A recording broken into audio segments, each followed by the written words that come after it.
এই শীতে আজ তোমাদের দেখাবো বেগুনের ভর্তা। আর বেগুন ভর্তাটা আমি আজকে একটু অন্যরকমভাবেই বানাবো।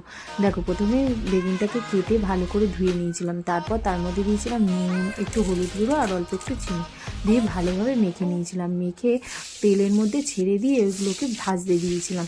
এপিট ওপিট দুপিট যখন লাল হয়ে ভাজা ভাজা হয়ে যাবে তখন আমি ওইগুলোকে একটা থালার মধ্যে তুলে নেব। এই দেখো, আমি এখন ভাজছিলাম, চেপে চেপে ভাজছিলাম। এক পিঠ দেখো আমার লাল লাল হয়েও এসছে, তাই আমি উল্টে আবার দিলাম। উলট পালট করে ভেজে নিলে একটু ভালোও লাগে।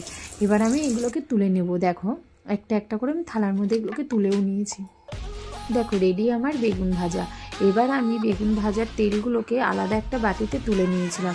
শুকনো কড়াইয়ে দিয়ে দিয়েছিলাম দুটো শুকনো লঙ্কা, একটু রসুন কুচি দিয়ে ভালো করে লাল লাল হওয়া পর্যন্ত আমি ভেজে নিয়েছিলাম।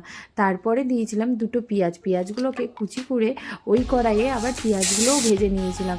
যতক্ষণ না লাল লাল হচ্ছে পেঁয়াজগুলো আমি ভেজে নিই। তারপর একটা থালায় আমি সবগুলো একসাথে নিয়ে রসুন আর লঙ্কাগুলোকে দিয়ে ভালো করে ডলে বেগুনগুলোকে মেখে নিয়েছিলাম। একসাথে বেগুন, পেঁয়াজ, রসুন, লঙ্কা দিয়ে ভালো করে মেখে উপর দিয়ে ছড়িয়ে দিয়েছিলাম কিছুটা ধনেপাতা। দেখো, রেডি আমার বেগুনের ভর্তা।